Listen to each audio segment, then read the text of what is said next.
You're not recording that, are you?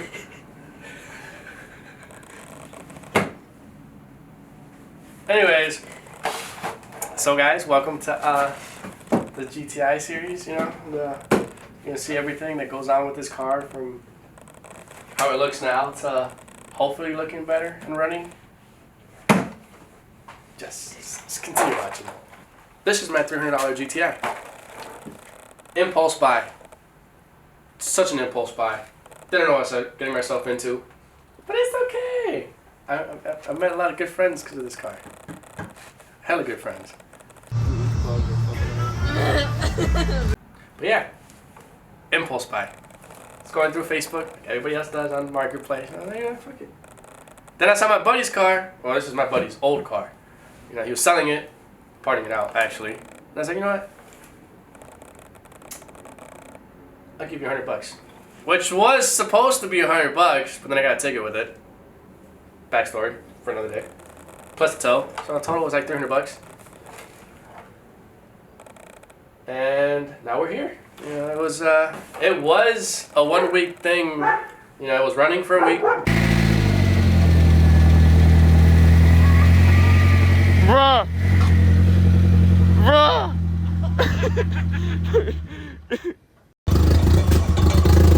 Alright, one more time.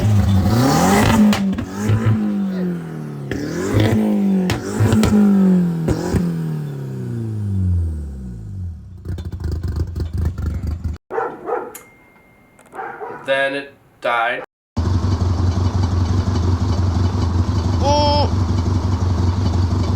I'm like, I don't think it's supposed to do that.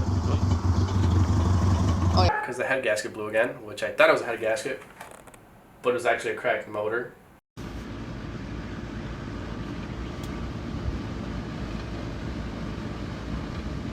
Yeah. Ooh, lechita, Nesquik. Which is totally fine because a budget build is no longer a budget build. So now we're here. But the build series. Yes. So far that's been done in the car for the rear. I'll get to the front with the engine and everything and the trans.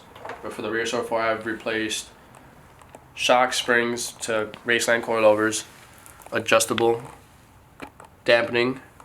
Got the rear subframe powder coated by Loco Coatings down in Oak Lawn. New rear beam bushings, which were totally fucked, but it's okay. Got them replaced. Stainless steel brake lines on both sides with new brake line, parking brake lines. Obviously the preventive maintenance, which is wheel bearings and all that, new sensor, all replaced with new components. What I did on this side, same thing on that side, everything's new. Again, it's supposed to be a budget build, not a budget build.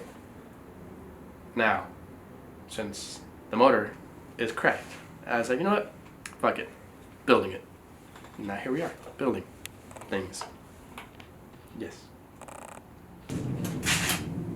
As you can see, it's nothing.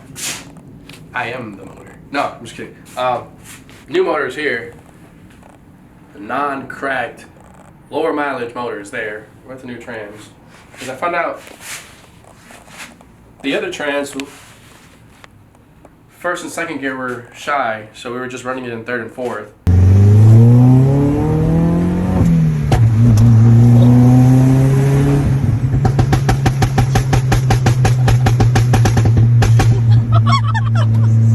Which is why we had burnt the clutch out. Stock clutch that was in there at first, which is okay because I upgraded the clutch for bigger boost. Anyways, pretty much I'm going to be installing the block and motor eventually once I get the coils on, the lower control arms, all that situated in the front, so I can have the base set, then the motor. Obviously delete all this miscellaneous stuff that I don't need on the block. Install the clutch. Well, clear the trans for the new clutch since it's bigger, do some clearance on that, and then motor and trans goes in, and then hopefully it runs under its own power.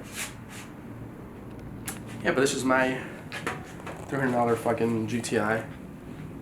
You know, body wise doesn't look too good, but it's okay. It's going to be part of the build. You learn how to sand, paint, prime, all out of this garage. Yeah, so I'm not gonna pay somebody to do this shit for me. I might as well do it myself. Okay, this is budget build. It's not budget build. It's not. Cool.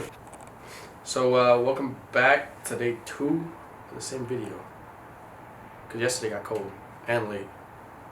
But today we're gonna focus on the front struts, control arms, getting those out since they're shitty, and then putting on the new ones, the new Moog. Control arms, inner and outer links, boots, and then the knuckles. So it could be ready for the motor, which is for the next video.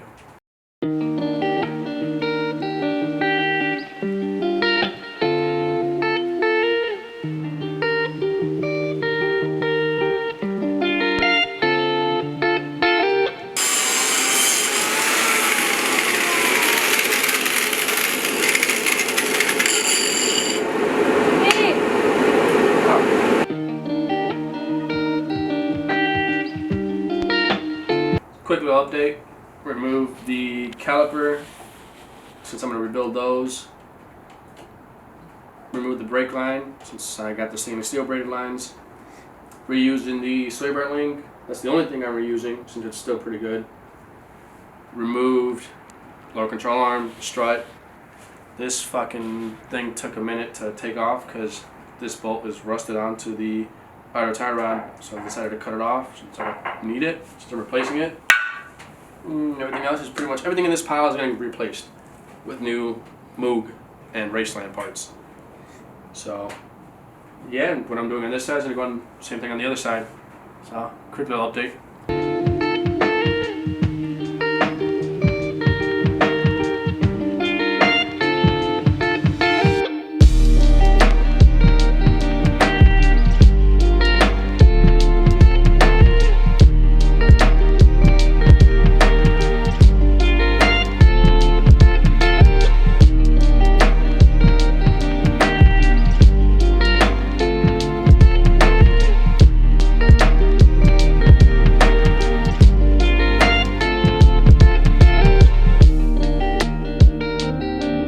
Quick little update, I got the inner and outer tie rod installed with the new boot, lower control arm installed, not hard installed but loosely fitted.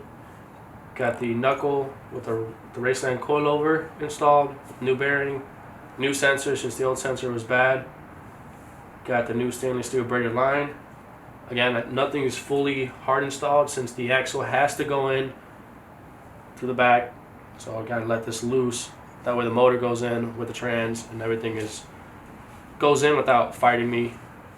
But other than that, it's a quick little update. It's all pretty much done on the front end. What I did on this side, same thing I did on the driver's side. So now it's all that's left is tear down the motor, see what I can take off, and go from there. Thanks for sticking with me for day 2.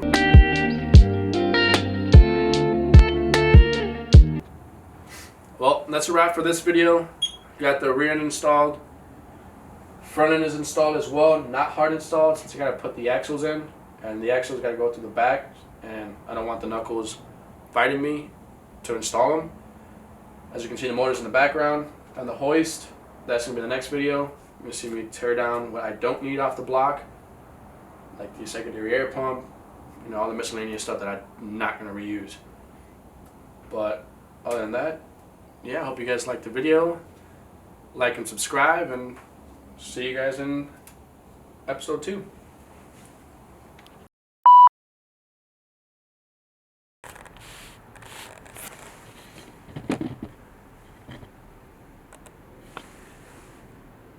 Yeah, that's good right there.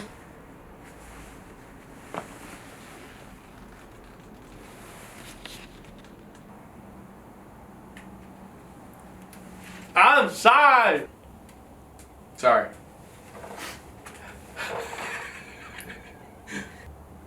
Give it a thumbs up and subscribe. You know, right there, I think, or there.